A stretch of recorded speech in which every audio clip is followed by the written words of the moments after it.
बिस्मिल्लाहिर्रहमानिर्रहीम, अस्सलाम वालेकुम नाज़रीन, आप देख रहे हैं प्रोग्राम द लास्ट आवर। मैं हूं यासिर रशीद और प्रोग्राम में मेरे साथ मौजूद हैं सीनियर तजज़ियाकार राना मोहम्मद अजीम साहब। नाज़रीन, इस पूरे साल के अंदर जो कुछ हुआ है, आप सबकी आंखें जो हैं वो उसकी ऐनी शाहिद हैं। पाकिस्तान के अंदर किस तरीके के हालात रहे, हमने किन हालात का सामना किया और उसके बाद हम बेहतरी की तरफ गामजन है और बेहतरी की उम्मीद अपने सीने के अंदर दबा के रखते हैं। हम ये चाहते हैं, हमारी ये ख्वाहिश है, हमारी ये दुआ है कि पाकिस्तान इस गुज़रते साल में जिस मंजरनामे का सामना किया है वो आने वाले सालों में हमें बेहतरी का मंजरनामा देखने को मिले। पाकिस्तान में ख़त गुरबत से नीचे ज़िंदगी गुजारने वाले जो हैं उनकी ज़िंदगी तब्दील हो सके। पाकिस्तान के अंदर जो कोई कारोबार करने का ख्वाहिशमंद है और अपने कारोबार को बढ़ता फूलता देखना चाहता है, उसकी उम्मीदें बारह हैं। पाकिस्तान के अंदर अगर कोई सियासत करना चाहता है तो अवाम की सियासत उसे करनी चाहिए। पाकिस्तान के अंदर अगर कोई आम अवाम किसी का साथ देना चाहते हैं तो मुस्बत पैराए के अंदर देना चाहिए। पाकिस्तान के अंदर अगर हमें आगे बढ़ने की जुस्तजू है, मुस्तकबिल हमने अपना रोशन करना है और अपनी नस्लों के लिए उसे महफूज बनाना है, तो उसके लिए पहला कदम अपनी जात से उठाना पड़ेगा। किसी दूसरे के ऊपर तकिया करके हमने दहाइयां गुजारी हैं।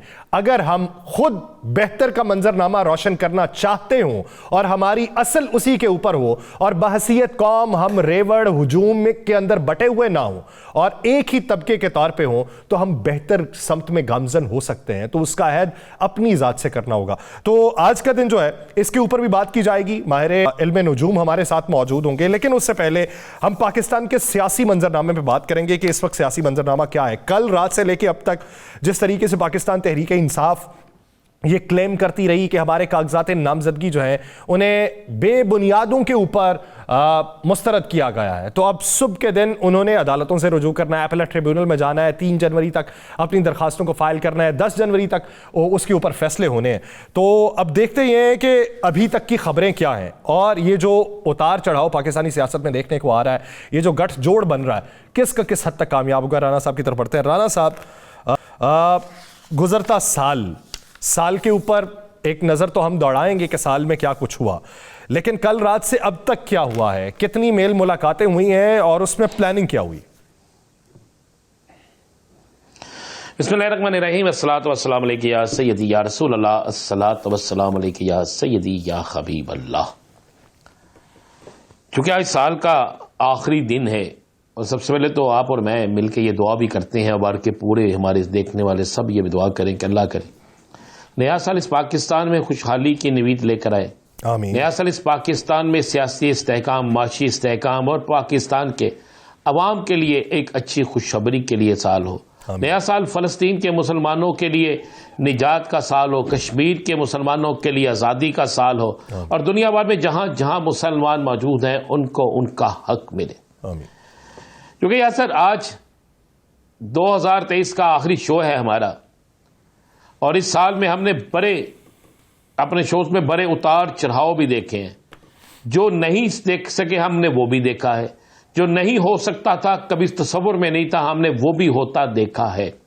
अब इस साल में जो साल गुजर रहा है जिसमें हम प्रोग्राम कर रहे हैं, इस साल में मैंने अपनी सियासी तारीख के सबसे ज्यादा लोगों को इलेक्शन के हवाले से उनके कागजात नामजदगी मुस्तरद होते देखे। देखें यासर, 28,686 उम्मीदवार थे मुल्क भर में, जिनमें से 3342 के कागजात नामजदगी मुस्तरद हुए। कौमी असम्बली के 1186 और सूबाई असम्बली के 2156 ये लोग हैं जिनके कागजात नामजदगी मुस्तरद हुए हैं, जो अभी तक हमारे पास जो रिपोर्ट है। और इसमें पहले नंबर पर तहरीक इंसाफ है, दूसरे नंबर पर पीपल्स पार्टी है और तीसरे नंबर पर बाकी दीगर सियासी जमातें हैं। अच्छा, ऐसा कभी आज तक पाकिस्तान की सियासी तारीख में एक दफा पहले हुआ था, लेकिन इतनी तादाद में नहीं था। वो पाकिस्तान पीपल्स पार्टी के साथ हुआ था। वो पाकिस्तान पीपल्स पार्टी के साथ बड़ी तादाद में उनके कागजात नामजदगी मुस्तरद किए गए थे। और मजे वाली बात है, उस वक्त भी मुकाबले में कोई और नहीं था, उस वक्त भी मुकाबले में बड़े मियां साहब थे। 2013 की बात कर रहे हैं आप। मियां साहब हैं, एक चीज से मुश्तरक जी, 2013 की बात कर रहे हैं। आपको तो याद होगा, आपके लीडर थे ना उस वक्त। तो मैं तो वो बात करता हूं ना, जो मैं आपको थोड़ी सी, अगर आप इजाजत दें क्योंकि जब मैं बात करता हूं आपके लीडर की तो आप फौरी तौर पर बीच में टोक देते हैं, ये बड़ी बड़ी प्रॉब्लम है। आप मुझे बयान भी नहीं करने देते, साल का आखिरी दिन तो आप मुझे सही तरह बयान करने दें। हाँ जी, हाँ जी, हाँ जी, आइए आइए। मैंने जब ये बता दिया तो वह बाकी चीजें भी बता देता यार। 5 मिनट आप, 5 मिनट आप, 5 मिनट आप ही, मैं लब सी के बैठूंगा, 5 मिनट आपके। नहीं, आप लब नहीं सीख सकते ना, अभी मैं कोई बात करूंगा बोल पड़ेंगे, क्या करूं मैं। तो यासर बात यह है कि ये उस वक्त भी हुआ, लेकिन उस वक्त भी एक बड़ा रिलीफ मिल गया पाकिस्तान पीपल्स पार्टी को, ऊपर अदालतों में रिलीफ मिला। अब भी कल से जब धराधर एप्लीकेशनें जाना शुरू होंगी, जब अपीलें जाना शुरू होंगी, उसके बाद आपको ये नजर आएगा कि बहुत सी अपीलों पर जो है वो रिलीफ मिलता नजर आएगा। आज के दिन तक सारी अपीलें तैयार हो चुकी हैं, आज के दिन तक तमाम कागजात तैयार हो चुके हैं, आज के दिन तक तमाम डॉक्यूमेंट्स लग चुके हैं, आज के दिन तक तमाम वो लोग जिनके कागजात नामजदगी मुस्तरद हुए थे, चाहे उनका किसी भी सियासी जमात से तल्लुक है, वो अपने कागजात नामजदगी की बहाली के लिए, अपने इलेक्शन लड़ने के लिए वो बिल्कुल खुल डुल कर जो है वो सामने आ गए हैं। और आज आपको यह भी पता है कि सुप्रीम कोर्ट बार ने भी बड़ा सख्त रिएक्शन जो है वो दे दिया है, और सुप्रीम कोर्ट बार ने वाज़ेह तौर पर जिन वकला की अगवा के हवाले से एक शोर मचा था, जिनको गायब करने के हवाले से शोर मचा था, उस पर सुप्रीम कोर्ट के एसोसिएशन की तरफ से बार के बाकायदा बयान अलामिया भी जारी कर दिया गया। आपको पता नहीं यासर, कल मियां नवाज शरीफ साहब के वकील के साथ भी एक वाकया पेश आया है, आपके लीडर वकील के साथ, अमजद परवेज साहब के साथ। वो क्या वाकया पेश आया वो मैं बयान तो नहीं कर सकता, लेकिन उनके साथ भी एक बड़ा वाकया पेश आ गया है, वो भी किसी गाड़ी में डाले गए। तो ये सारा सिलसिला चलता है यासर, लेकिन अब सियासी तौर पर जो मुझे जो चीज नजर आ रही है, ये तो बहुत बड़ा जुल्म हो रहा है। चलें, शुक्र है आपके मुंह से भी जुल्म का लफ्ज निकला। नहीं ऐसा तो नहीं, मैंने कहा था 5 मिनट नहीं पहुंच रह सकते, 3 मिनट 25 सेकंड पे आप बोल पड़े। हाँ, वो इस पे तो नहीं मुल्क के मकबूल लीडर उनके वकील के साथ इस तरह हो जाए तो ये तो जुल्म है ना। तो सर जुल्म पे ज्यादा देर तो आवाज बंद नहीं कर सकता। मुल्क के मकबूल लीडर हैं, और इतने मकबूल लीडर हैं कि अभी तक वो जलसा नहीं कर सके अगला। इतने मकबूल लीडर हैं कि लाहौर के करीब जलसा हो रहा था, उसमें खुद नहीं गए, भाई को भेज दिया। इतने मकबूल लीडर हैं कि कई जगहों से कागजात जमा करा रहे हैं। इतने मकबूल लीडर हैं कि उन्हें खौफ आ रहा है किसी का मुकाबला करने का। इतने मकबूल लीडर हैं कि जनाब वो कहते हैं बस मैं आया हूं तो गलियां होयन सोनियां, बस मैं कल्ला ही बिच बना। इतने मकबूल लीडर है। क्या ये बात तो ना करें मकबूल लीडर? मकबूल लीडर वो होगा जिसको 8 फरवरी को लोग मुंतखब करेंगे।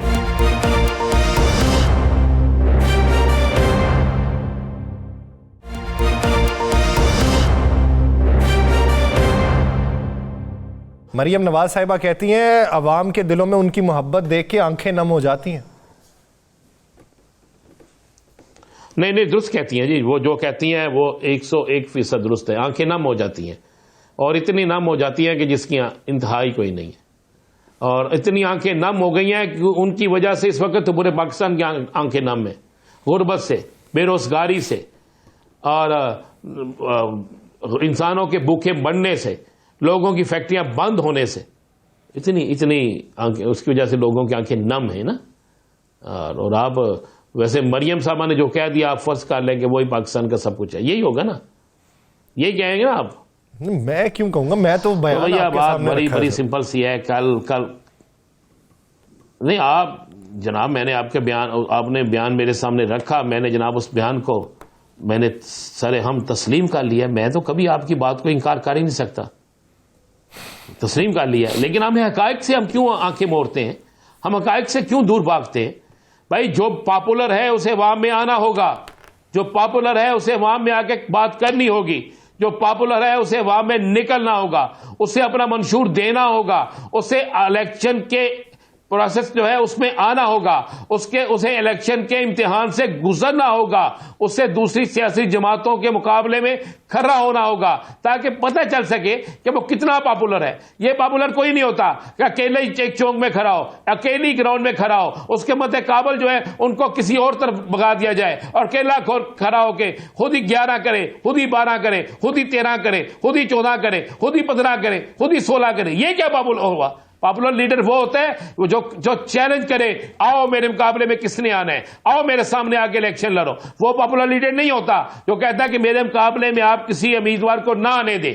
ये पॉपुलर लीडर नहीं होता। ये पॉपुलर लीडर वही है कि कागज पे लिख लें मैं पॉपुलर हूं और लिख कर देखते जाएं, खुश होते जाएं, बस। अब यासिर जरा थोड़ा सा आगे बढ़ते हैं। यासिर साहब कागजात पे वो जो नामजदगी मुस्तरद हुए थे उनकी बहाली के लिए कल से काम सुबह से शुरू हो जाएगा, साल का पहला दिन होगा। और आप ज़हन में रखिएगा ये जो नया साल आ रहा है ये इंशाअल्लाह ताला हमारी दुआ है कि पाकिस्तान समेत पूरी दुनिया में रहमतों का बरकतों का साल हो। इस नए साल में साल का आगाज जो है ना वो सियासी चपलक से हो रहा है, सियासी इख्तलाफात से हो रहा है, सियासी अदावत से हो रहा है, अदालती इम्तिहानात से हो रहा है, अदालती जो फैसले हैं उनसे होना शुरू होगा। और पहली दफा यासिर साहब, पहली दफा जब 3342 लोग कागजात नामजदगी मुस्तरद करने के खिलाफ जाएंगे तो क्या उनके फैसले 10 तारीख तक हो पाएंगे? यह एक बड़ा सवालिया निशान है, क्या हो पाएंगे? तो इसके लिए तो बड़ा सोचना पड़ेगा, बड़ा करना पड़ेगा और इसमें बड़े ऐसे मामलात आएंगे, बड़े ऐसी चीजें सामने आएंगी इस पर आपको, आप, मैं और कई लोग जो हैं वो बड़े सवालात उठाएंगे। तो ये चीजें राना साहब आप क्या समझते हैं कि अगर आप ये देखिए कि 3000 से जायद हैं इस वक्त दरखास्तें जमा करवाने वाले, अगर फर्ज कर लें उसमें से 2000 भी अपीलेट ट्रिब्यूनल में बहाल हो जाते हैं तो तब कितनी आवाजें उठेंगी? देखिए आवाजें नहीं उठेंगी, आवाजें तो उठेंगी जितनी उठनी थी, लेकिन अब आवाजें मैं इसलिए कहता हूं नहीं उठेंगी भाई टाइम नहीं होगा आवाजें उठने का। आप गौर करें ना कि ये बहाल होने, आप लिख लीजिएगा, कागज पेंसिल पकड़ के लिख लीजिएगा, ये बहाल होने हैं। अब मिसाल के तौर पे मैंने अभी एक कागज देखा एक शख्स का, मैंने देखा कि उसको किस बुनियाद पर उन्होंने फारिग किया। जब वो बुनियाद देखेगी तो उसे कहा गया कि जनाब FBR के कागज के मुताबिक आपकी इनकम इतनी है और आप इससे 10 लाख ज्यादा आपने लिख दी है। अब उसने 10 लाख ज्यादा लिख दिया, उसने 7 डॉक्यूमेंट्स भी लगा दिए, उसने 7 स्टेटमेंट भी लगा दिए, उसने FBR के कागज भी लगा दिए। अब वो जब टर्मिनल में जाएगा तो मैं आपको ये लिख के दे रहा हूं आला अदलिया में 3 मिनट लगेंगे, चौथा मिनट नहीं लगेगा, कागजात बहाल हो जाएंगे फिर। और ऐसी ही ऑब्जेक्शन जो है वो 1 पे नहीं, 2 पे नहीं, 3 पे नहीं, 4 पे नहीं, सैकड़ों पे हैं, सैकड़ों अफराद पे हैं। मैंने आपसे कहा है कि आपने खुद कहा है कि पीपल्स पार्टी के साथ सेम यही कंडीशन थी और फिर आप जरा गौर करें वो हो गए। दूसरी बात यासर आप क्यों बोल रहे हैं कि पंजाब के अंदर, आप हम सिर्फ पहले पंजाब की जरा थोड़ी सी मैं पंजाब की इसलिए बात करूं कि पंजाब के अंदर कागजात नामजदगी जमा किए गए थे और इन्हीं उम्मीदवारों में से 75% वो लोग हैं जिनके पंजाब में कागजात उस वक्त जमा हुए, कागजात मंजूर हुए। उसमें उस वक्त भी यही रूल था, FBR से भी, FIA से भी, दीगर अदारों से भी रिपोर्ट्स मंगवाई गई थी, ये सारा कुछ था। आप 6 माह पहले कागज मंजूर करते हैं, 6 माह बाद आप उसको मुस्तरद कर देते हैं। 6 माह पहले आपका रूल क्या चेंज था, 6 माह बाद रूल उसमें क्या फर्क आया? अब इसमें सिर्फ यह चीज होगी कि जिन आरोस के मुतल्लक, जिन आरोस ने इनको मुस्तरद किया है, अगर किसी उम्मीदवार ने अपने कागजात नामजदगी बहाली होने के बाद, उसके चैलेंज के बाद उनके खिलाफ पिटीशन कर दी, उनके खिलाफ चला गया, तो फिर जवाब देना बड़ा मुश्किल होगा। फिर हालात किसी और तरफ जा सकते हैं, फिर हालात जो है वो कोई और नई करवट ले सकते हैं, फिर हालात जो है उसका कोई और चीज सामने आ सकती है। ये जो मामलात हैं फिर इस तरीके से होंगे, ये आप बात ज़हन नशीन कर लें अच्छे तरीके से। आप अगले आने वाले दिन जो है ना, ये 2024 का पहला जो दिन होगा ये बड़ा मुश्किल दिन होगा। 24 का पहला, दूसरा, तीसरा, एक ही हफ्ता जो है ना, ये एक पहला जो हफ्ता है, इस पहले हफ्ते में दुरुस्त होगा, कई चेहरे आउट, कई चेहरे इन। इस पहले हफ्ते में आपको इलेक्शन की तमाम चीजें जो है वो नजर आ जाएंगी। इस पहले हफ्ते में आपको यह भी नजर आ जाएगा कि कौन जीत रहा है, कौन हार सकता है, आपको ये नजर आना शुरू हो जाएगा। आपको मुख्तलिफ लोगों की चीखों पुकार मिलनी शुरू हो जाएगी। आपको मुख्तलिफ लोगों के हवाले से बहुत सी चीजें सामने नजर आना शुरू हो जाएंगी। अच्छा राना साहब, मुझे तो वो ग्लासेस लगे हुए हैं, मुझे धुंधला नजर आता है। मैंने कहीं पढ़ा है कि किसी RO जो ADCR था, वो कागजात नामजदगी का जब मरहला मुकम्मल हो गया, लिस्टें आवेजा हो गई, तो 2 घंटे के बाद वो ADCR से डिप्टी कमिश्नर बन गया। आपने तो अच्छे तरीके से पढ़ा होगा, आपकी नज़र ज़्यादा अच्छी है, मेरी ज़रा कमज़ोर है। ये कहाँ का वाक़या? आप चाहते हैं कि आप और मैं दोबारा सैल के किसी जगह चले जाएं? ये वाक़या जहाँ का है आपको भी पता, मुझे भी पता है। नहीं, आपको फिर आप उस बात का भी जिक्र कर दें कि एक जगह एक कागज मंजूर हो गया, जिसने मंजूर किया उसके साथ जो हुआ, ये भी आपको पता है ना, लाहौर के करीब तरीन इलाके का वाक़या है। नहीं, ये मैं बेसिकली जहाँ का ये वाक़या है मुझे पता है, वहाँ की धुंध बड़ी मशहूर होती है, तो मुझे इसलिए आपने जो पहला वाक़या कहा है ना वो किसी और जगह का है, ये जो दूसरा वाक़या है वो बिल्कुल लाहौर के साथ का है। अब लाहौर के साथ वाला तो ये अब आवाज़ें तो उठेंगी ना यासर, ये नहीं है कि आवाज़ें उठेंगी। मैं समझता हूँ कि पाकिस्तान के इलेक्शन कमीशन को, चीफ इलेक्शन कमीशन को, पाकिस्तान के चीफ जस्टिस साहब को, पाकिस्तान के आर्मी चीफ साहब, ये तीनों चाहेंगे कि पाकिस्तान में मुनसफाना इलेक्शन हो। हाँ, मुनसफाना इलेक्शन की राह में रुकावटें सियासी जमातें होती हैं। मुनसफाना इलेक्शन की राह में रुकावटें वो लोग होते हैं जो अवाम में पॉपुलर नहीं होते, जिनको अवाम की ताईद हासिल नहीं होती, जिन्हें अवाम की सपोर्ट हासिल नहीं होती, और वो चाहते हैं कि हम अवाम की सपोर्ट के बगैर अपनी जाती ताकत के बलबूते पर, अपने पैसे के बलबूते पर, अपनी वो ताकत जो मसनूई ताकत उनके पास होती है उसके बलबूते पर इलेक्शन जीते, वो खराबी पैदा करते हैं। उनकी वजह से धांधली, उनकी वजह से दीगर मामलात होते हैं। लेकिन मैं यकीन रखता हूं कि जब तक मौजूदा हालात हैं, मुझे पाकिस्तान के जो है चीफ जस्टिस साहब पर भी यकीन है, मुझे पाकिस्तान के आर्मी चीफ साहब पर भी यकीन है, मुझे पाकिस्तान के चीफ इलेक्शन कमीशन पर भी यकीन है कि वो इसका नोटिस जरूर लेंगे। अब एक सवाल होगा, या सिर्फ बहुत बड़ा सवाल बनेगा, आपकी बात दुरुस्त है, मैं आपकी इस बात की तायीद करता हूं कि यह सवाल तो बनेगा जिस वक्त 80% भी लोगों के कागजात नामजदगी जो है वो मंजूर हो गए, तो फिर सवाल बनेगा कि क्या ये लोग जिन्होंने कागजात मुस्तरद किए हैं, क्या ये मुनसफाना इलेक्शन करवा सकेंगे उनके लिए? मैं फिर कह रहा हूं टर्मिनल इलेक्शन कमीशन के लिए नहीं, किसी और के लिए, उनके लिए सवाल बनेगा कि अगर वो एक कागज को नामजद को मुस्तरद कर रहे हैं, टर्मिनल में आके आला अदलिया जो है उसको बहाल कर रही है, तो इसका मतलब है कि उसकी सोच में, उसकी नजर में फर्क था, और ऊपर जो है जहां पर अदलिया की बात हो रही है तो वहां पर इंसाफ मिल गया, तो फिर ये सवाल तो उठे गए, और सवाल के जवाब भी किसके पास होंगे, कौन देगा, ये भी एक सवाल है। एक ब्रेक लेते हैं, ब्रेक के बाद वापस आएंगे। पाकिस्तान का जो अगला साल है किस तरीके से गुजरेगा आवाम का, उसके ऊपर बात की जाएगी। कहीं नहीं जाएगा, स्टे विद अस।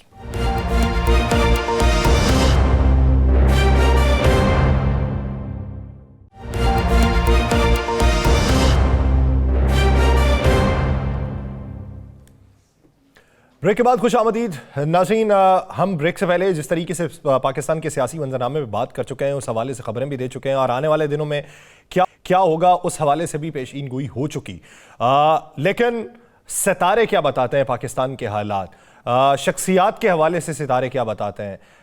इल्म नुजूम जो है, बहुत सारे लोग उस पर एतबार नहीं करते, लेकिन उसमें हकायक तो हैं, और उसी हकायक की बुनियाद के ऊपर लोग पेशीन गोइयाँ भी करते हैं।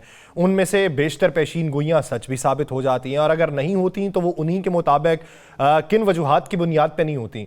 शख्सियात को लेके, अगली हुकूमत को लेके, मुआशी निज़ाम को लेके, और अवामी हालात को लेके क्या कुछ हो सकता है, या क्या कुछ बेहतरी का मंजरनामा जो है वो आगे हमें देखने को मिल सकता है। इसी बारे में बात करने के लिए साल के इस दिन पे, जिसपे हमने साल भर का जो मंजरनामा देखा है वो तो देख लिया, अगला साल हमारा कैसा होगा।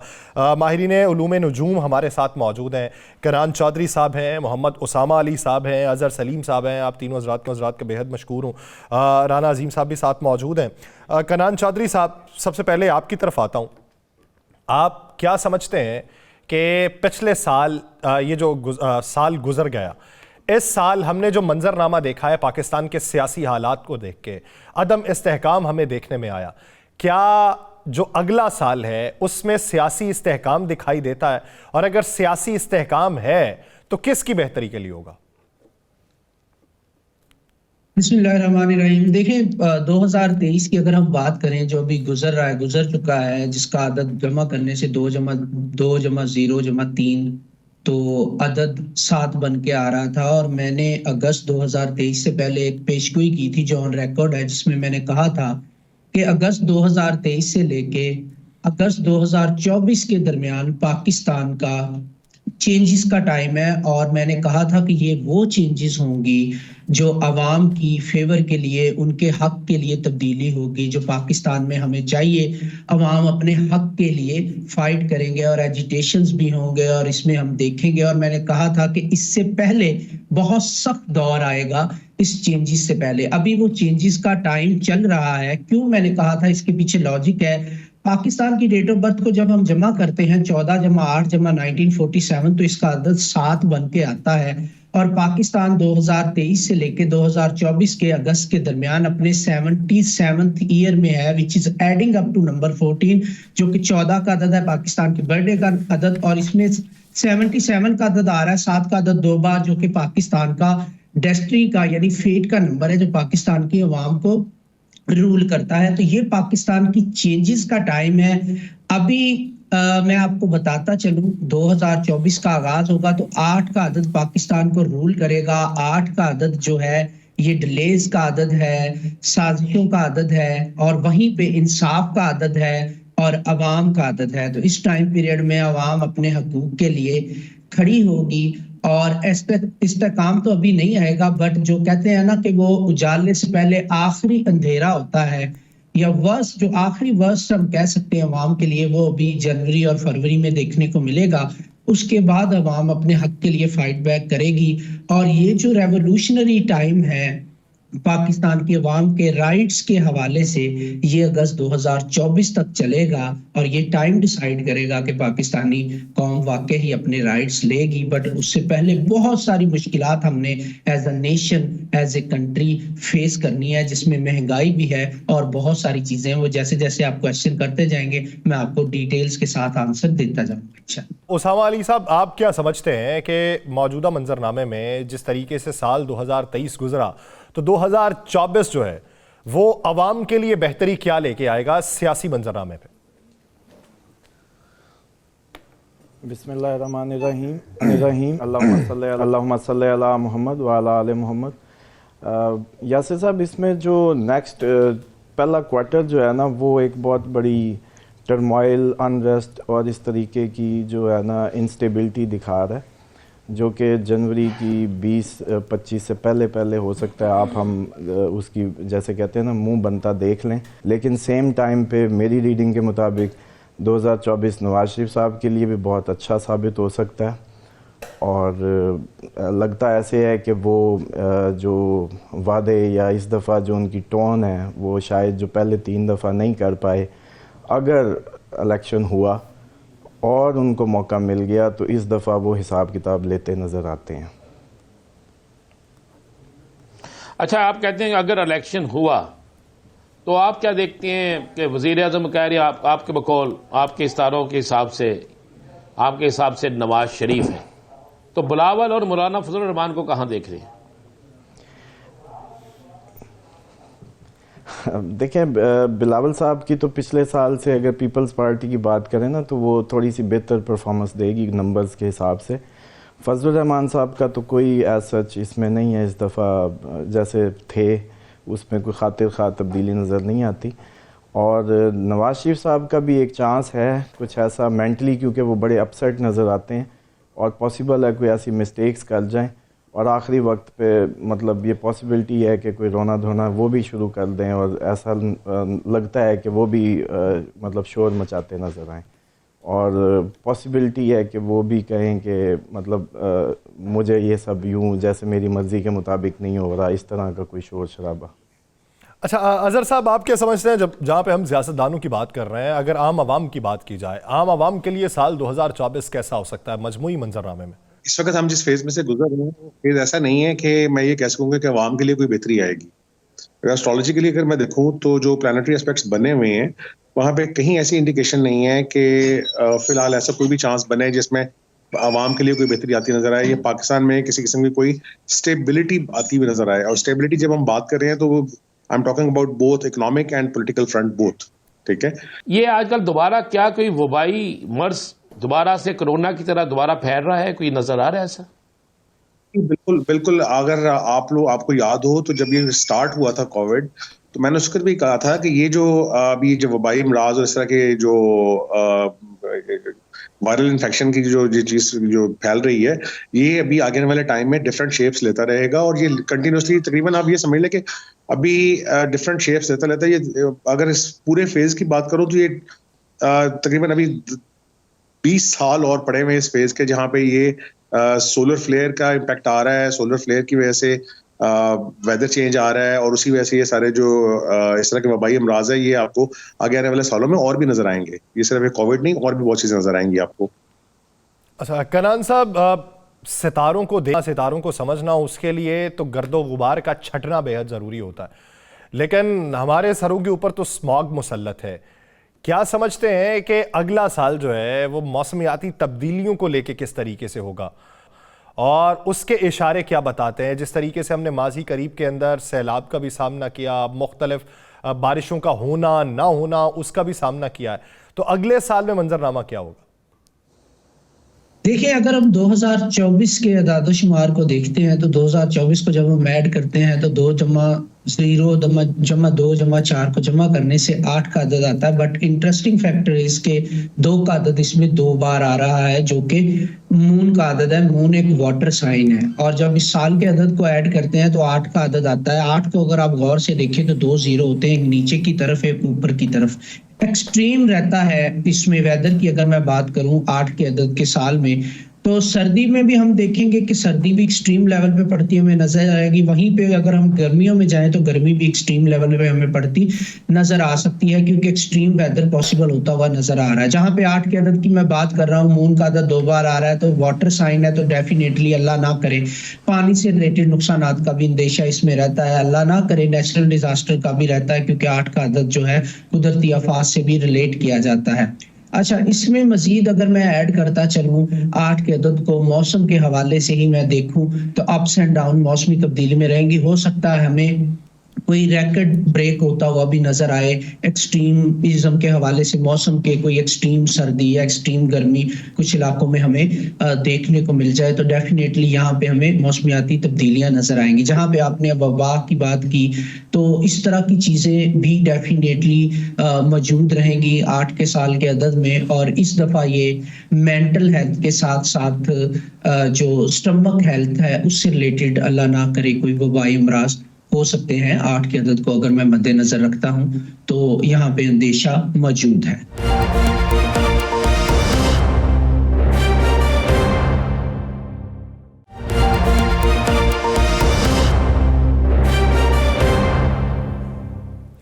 ब्रेक के बाद खुशामदीद नाज़रीन। मौजूदा मंजरनामे में जिस तरीके से बात हो रही है कि 2024 जो है वो किस तरीके का साल रहेगा, तो 2030 तक अभी तक इस्तेहकाम की बातें नहीं हो रही। अजहर सलीम साहब ने तो यही कहा। कनान साहब, आप किसी सियासी शख्सियत को सियासत से आउट होते देख रहे हैं? सर, जैसे मैंने आपको बताया कि 8 का अदद एक्सट्रीम अदद है, तो बहुत सारे बड़े बड़े बुरुज उलटते हुए आपको नजर आएंगे सियासत में। इस साल में अनएक्सपेक्टेड किस्म के बुर्ज उलटते हुए नजर आएंगे, हम एक्सपेक्ट भी नहीं कर रहे होंगे, और ऐसे नए चेहरे भी सियासत में देखने को मिलेंगे जिनसे हम एक्सपेक्ट नहीं कर रहे कि यार ये भी सियासत कर सकते हैं, और ऐसे चेहरे भी सियासत छोड़ेंगे जिनको हम एक्सपेक्ट नहीं कर रहे कि यार ये भी सियासत से पीछे हट सकते हैं। तो डेफिनेटली बड़े बड़े बुर्ज भी लुटेंगे और नए भी, सियासत के अंदर भी बहुत बड़े लेवल पे चेंजेस आती हुई नजर आ रही हैं। पॉलिटिकल सिस्टम के अंदर मेजर चेंजेस देख रहा हूं मैं आने वाले टाइम पीरियड में। उसामा साहब, आपका सय्याराती तज्जिया जो है वो इसकी तायीद करता दिखाई देता है कनान चौधरी साहब की स्टेटमेंट?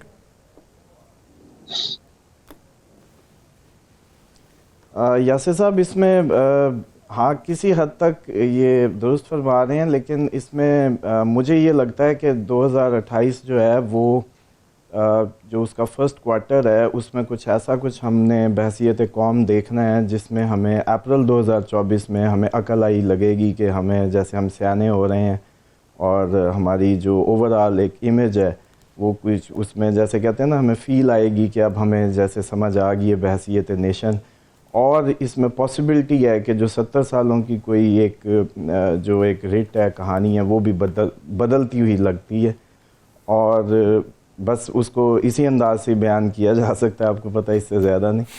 और उसमें ये है कि ये अनरेस्ट का साल है, हमें बाहर से बैरूनी व अंदरूनी दोनों साइड्स की ही जैसे कहते हैं ना कि एक अनरेस्ट और इंस्टेबिलिटी का सामना है। इलेक्शन के वाले से हम बात कर नहीं सकते, सिर्फ इतना सा आप बता दें, बिलावल का, मौलाना साहब का मुस्तकबिल क्या देख रहे हैं? नहीं, देखें, मैं ऑनेस्टली मैं आपको बताऊंगा कि मैं जितने भी इस वक्त नॉन चेहरे हैं पॉलिटिक्स में, ठीक है, मुझे उनका कोई ब्राइट फ्यूचर नजर नहीं आता। आपको जब हम जो भी अब ये इलेक्शंस या जो कुछ भी जो होता है, आप उसको में काफी सारे नए चेहरे आपको नजर देखने को मिलेंगे और नया सेटअप होगा। और इवन जो नहीं, नए चेहरे कहाँ पे देखने को मिलेंगे? नए चेहरे वजारत उज़्मा पे देखने को मिलेंगे, वजारत आला पे देखने को मिलेंगे, सदर की नशिस्त पे देखेंगे, सेनेट के अंदर देखेंगे या कैबिनेट में देखेंगे? देखें, हम अगर बात करें तो पाकिस्तान के अंदर जो मेन जो अगर रूलिंग अथॉरिटीज होती हैं वो वजारत उज़्मा और वजारत आला ही हैं, ठीक है। तो यहीं पे हम बात करेंगे, जब भी ये बात करेंगे कि जितने भी पुराने चेहरे जो लोग एक्सपेक्ट कर रहे हैं इस वक्त कि शायद ये आ जाएंगे या शायद इनसे डील हो गई या उनसे डील हो गई या ये हो गया या वो हो गया, ऐसा कुछ भी नहीं होगा। आपको बिल्कुल नए चेहरे देखने को मिलेंगे जो पहले से शायद आपको कभी ना मिले हो इन सीटों पे। तो आप इसका मतलब है नवाज शरीफ की लंदन वापसी देख रहे हैं? लंदन वापसी तो शायद ना हो, लेकिन उनकी कामयाबी नहीं देख रहा मैं कम से कम। कनान साहब, आप कितने नए चेहरे देखते हैं? ये यासर को आपने दचका दिया है। नहीं, मुझे दचका दिया, मेरी यासर को दचका दिया आपने। नहीं, मेरी रिश्तेदारी है। कनान साहब, मेरा वो सवाल जो मैं पुट कर चुका हूं।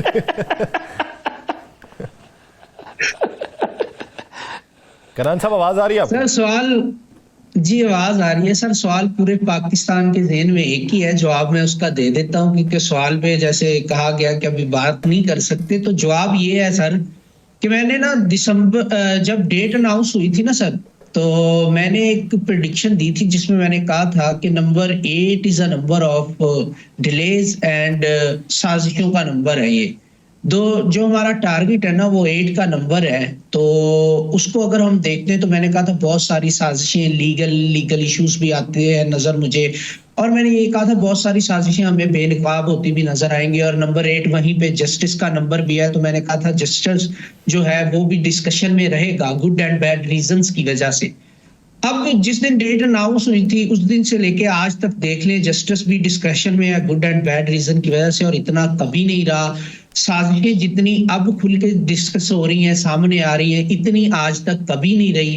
एंड अगर मैं बात करूं तो यहाँ पे जनवरी फरवरी में बहुत ज्यादा मुझे टारगेट को लेके चेंजेस होती हुई नजर आ रही है। मुझे लगता है जो भी, मैं एक चीज बता दूं, न्यूमरोलॉजी में जिस भी चीज को आप टारगेट रखते हैं अल्लाह की डेट पे, जैसे 4, 13, 22, 31 का टारगेट रखते हैं, जैसे 2023 में 31 मई रखा गया था, तो मैंने कहा था पॉसिबिलिटी नजर नहीं आ रही, हमने देखा डेट्स आई लेकिन हुआ कुछ नहीं।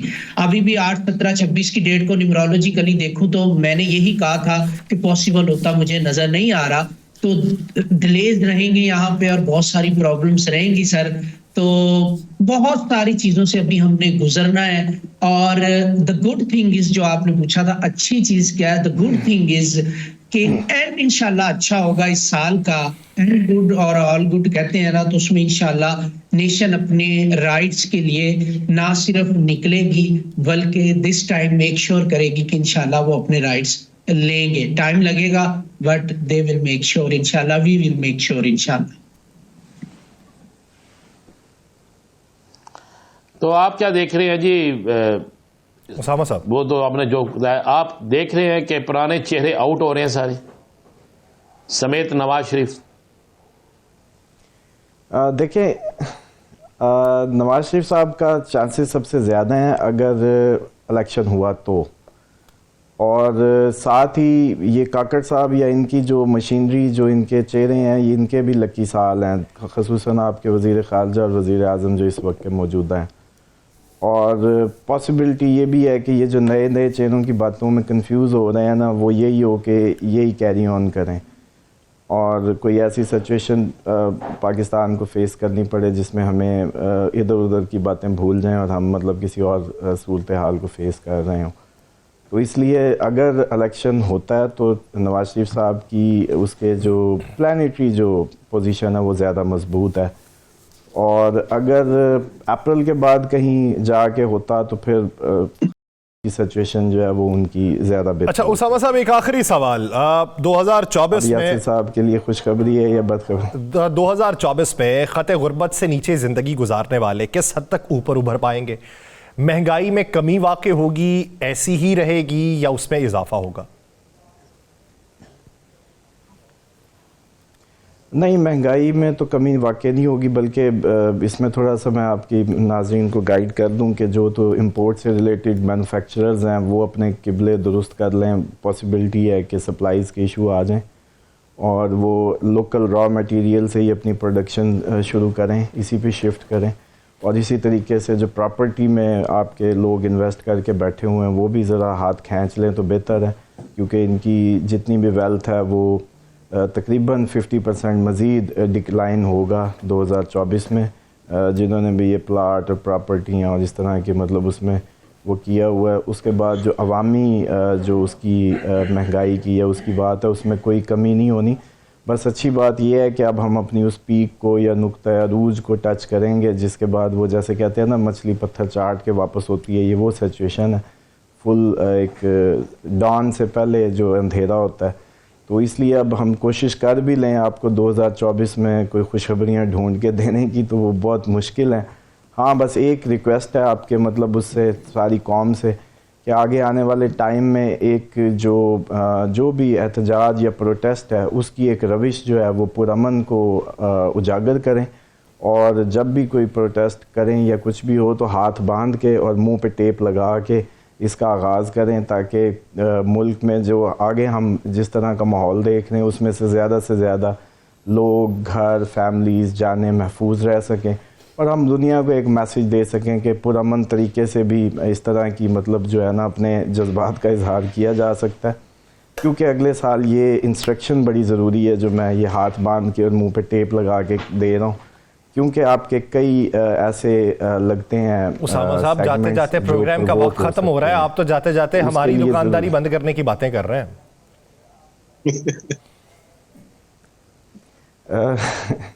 नहीं, आपकी नहीं, मैं तो नहीं, वो पाकिस्तान वो टेलीविजन पे कर लेते हैं, जब वो खबरनामा जारी होता है तो वो साथ में वो इशारों से जो समझाया जा रहा होता है ना, उसकी तर्जुमानी जो की जा रही होती है, तो वो फिर हमें सीखना पड़ेगा। हमें तो